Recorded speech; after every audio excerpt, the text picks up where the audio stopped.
بسم اللہ الرحمن الرحیم الحمد للہ رب العالمین والصلاة والسلام علی سید المرسلین وعلی آلہ واصحابہ اجمعین اما بعد اعوذ باللہ من الشیطان الرجیم بسم اللہ الرحمن الرحیم وَاعْبُدْ رَبَّكَ حَتَّى يَأْتِيَكَ الْيَقِينُ صدق اللہ مولانا العظیم۔ حضرات محترم، ایک مرتبہ درود پاک پڑھ لیجیے۔ اللہم صلی علی سیدنا شفیعنا حبیبنا مولانا محمد مبارک وسلم صلو علیہ صلاۃ وسلام علیک یا رسول اللہ صلی اللہ تعالی علیہ وسلم۔ محترم سامعین کرام، یقین ایک عظیم نعمت ہے۔ یقین ایک بہت بڑی دولت ہے۔ اللہ تعالی نے قرآن کریم میں 28 مقامات پر ہمیں یقین کا درس ارشاد فرمایا۔ ان میں سے ایک مقام کا درس یوں ہے: وَاعْبُدْ رَبَّكَ حَتَّى يَأْتِيَكَ الْيَقِينُ، اپنے رب کی عبادت کر یہاں تک کہ تجھے یقین حاصل ہو جائے۔ مفسرین کرام کے نزدیک یقین سے مراد موت ہے اور عبادت پر استقامت کی طرف اشارہ ہے، یعنی موت کے آنے تک عبادت کرتے رہو۔ چونکہ موت بھی یقینی ہے اور وہ ذریعہ ہے کشف حجاب کا، اور کشف حجاب ذریعہ ہے یقین کا، اور یقین ہی شرعاً مقصود و مطلوب ہے۔ حضرت امام ربانی مجدد الف ثانی رحمۃ اللہ تعالی علیہ فرماتے ہیں، اس آیت کریمہ میں کلمہ حتی جس طرح غایت و نہایت کے لیے آتا ہے، اسی طرح سبب اور علت کے لیے بھی ہو سکتا ہے۔ تو پھر معنی یوں ہوگا: وَاعْبُدْ رَبَّكَ لِأَجَلٍ أَن يَأْتِيَكَ الْيَقِينُ، یعنی اپنے رب کی عبادت کرتا رہ تاکہ تجھ کو مرتبہ یقین حاصل ہو جائے۔ معلوم ہوا عبادت سے مقصود یقین ہے، اور یقین حقیقت ایمان کو پا لینے کا نام ہے۔ مسجد کے نمازیوں، میدان کے غازیوں، کعبے کے حاجیوں، قرآن کے قاریوں، یہ مسئلہ اچھی طرح سمجھ لو: جس ذکر میں، جس فکر میں، جس نماز میں، جس نیاز میں، جس تلاوت میں، جس عبادت میں، جس ادا میں، جس دعا میں یقین نہ ہو، وہ جسم ہے جس میں روح نہیں، پھول ہے جس میں خوشبو نہیں، کشتی ہے جس میں نوح نہیں۔ جب تک یقین نہ ہو، تلاوت میں سرور نہیں ملتا، عبادت میں حضور نہیں ملتا۔ اسی لیے ڈاکٹر اقبال نے کیا خوب کہا ہے: سن اے تہذیب حاضر کے گرفتار، سن اے تہذیب حاضر کے گرفتار، غلامی سے بدتر ہے بے یقینی۔ حضرات محترم، یقین ساز زندگی بھی ہے اور راز زندگی بھی۔ یقین معراج انسانی بھی ہے اور حقیقت ایمانی بھی۔ یقین مشاہدہ ربانی بھی ہے اور ذوق عرفانی بھی۔ یقین ہی بندے کو نادانی سے شعور تک، بے ذوقی سے سرور تک، ظلمت سے نور تک، غیب سے حضور تک لے جاتا ہے، اور یقین ہی قال سے حال تک، فراق سے وصال تک، حجاب سے جمال تک، ظلال سے صفات تک، صفات سے ذات تک پہنچاتا ہے۔ کسی نے مولائے کائنات شیر خدا رضی اللہ تعالی عنہ سے پوچھا: اے علی، جس رب کی عبادت کرتے ہو اسے کبھی دیکھا بھی ہے؟ حضرت علی نے برجستہ جواب دیا: لا اعبد ربا لم اراہ، یعنی میں نے آج تک بن دیکھے کبھی سجدہ نہیں کیا۔ سبحان اللہ، یہ ہے مقام یقین جو ظن و تخمین سے پاک ہے۔ یہ قرآن جس کی ہم تلاوت کرتے ہیں، اس قرآن میں سورہ بقرہ کی ابتدا یوں ہوتی ہے: الف لام میم ذالک الکتاب لا ریب فیہ، اللہ تعالیٰ فرماتا ہے یہ وہ کتاب ہے جس میں شک نہیں، یقین ہی یقین ہے۔ دیکھیے، یقین کی ضد شک ہے، شک کی نفی یقین کا اثبات ہے۔ قرآن میں سب کچھ ہے، مگر اللہ تعالیٰ نے یہاں یہ نہیں فرمایا کہ یہ وہ کتاب ہے جس میں علم ہے، یہ وہ کتاب ہے جس میں حکمت ہے، یہ وہ کتاب ہے جس میں واقعات ہیں، داستانیں ہیں، یہ وہ کتاب ہے جس میں نبیوں کے قصے ہیں۔ ہے سب کچھ، مگر اس کتاب کا آغاز ان باتوں سے نہ کیا، بلکہ آغاز یوں کیا، لا ریب فیہ، یہ وہ کتاب ہے جس میں شک نہیں، یقین ہی یقین ہے۔ تو جب اس کتاب میں شک کوئی نہیں تو جس کے ذریعے ہمیں ملی ہے اس میں شک کیسے ہوگا؟ جب ہم نے قرآن کو لا ریب مان لیا تو خود بخود مسئلہ حل ہو گیا کہ اگر قرآن ہے لا ریب فیہ تو جس نے ہمیں دیا ہے وہ بھی تو ہے لا ریب فیہ۔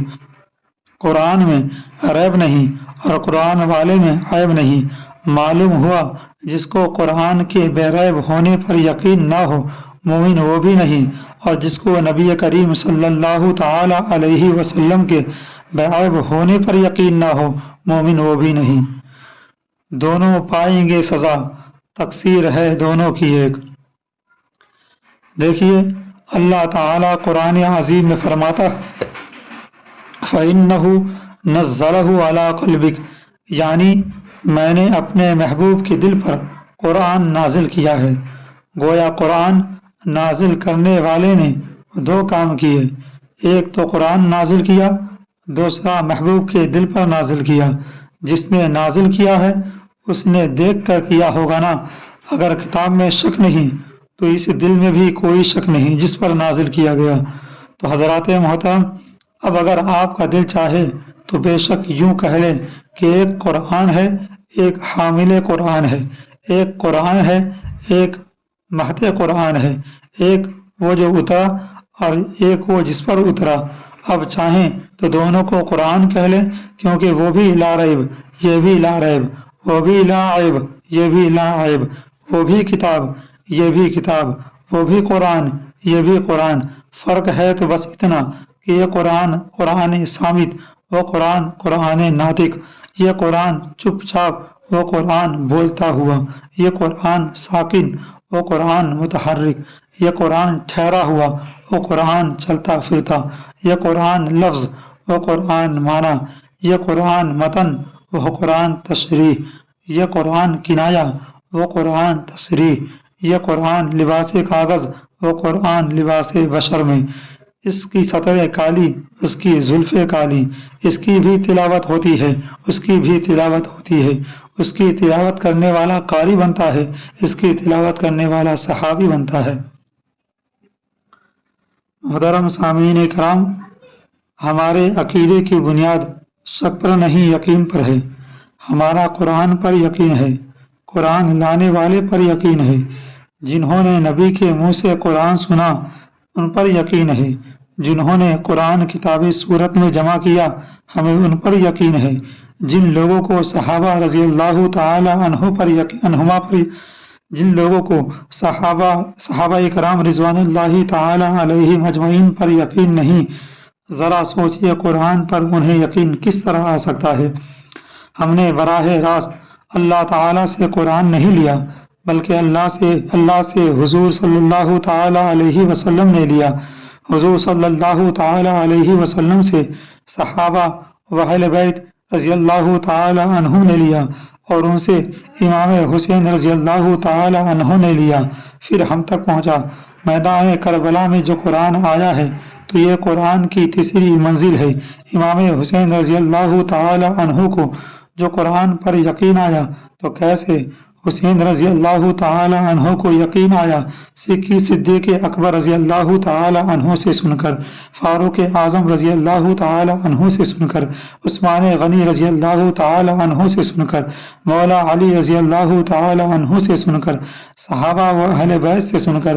حسین رضی اللہ تعالی عنہ نے قرآن صحابہ سے لیا، اپنے خاندان سے لیا، اسی لیے امام حسین رضی اللہ تعالی عنہ کو قرآن پر یقین تھا تو گھر سے قرآن پڑھتے چلے تھے، جب مدینے سے چلے تھے تو قرآن پڑھ رہے تھے، جب کربلا میں پہنچے تو بھی قرآن پڑھ رہے تھے، اور پھر نیزے کی نوک پر بھی قرآن ہی پڑھتے رہے اور قرآن ہی کی تفسیر کرتے رہے۔ قرآن حسین رضی اللہ تعالی عنہ کے نانا پر نازل ہوا، اس کی تلاوت کا حق حسین کی ماں نے ادا کر دیا، اس کے احکام کی تعمیل کا حق کربلا میں حسین نے ادا کر دیا۔ حسین اور قرآن کا چولی دامن کا ساتھ ہے، دونوں دنیا کے بھی ساتھی ہیں اور آخرت کے بھی۔ قرآن اور اہل بیت حوض کوثر پر بھی اکٹھے ہوں گے۔ تاجدار مدینہ کا فرمان ہے وَلَن يَتَفَرَّقَا حَتَّى يَرِدَا عَلَى الْحَوْضِ، یعنی دونوں میرے پاس حوض کوثر پر اکٹھے پہنچیں گے۔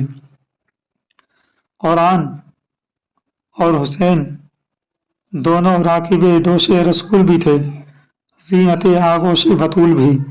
حسین قرآن کی عظمت کا گواہ ہے تو قرآن حسین کی طہارت کا گواہ ہے۔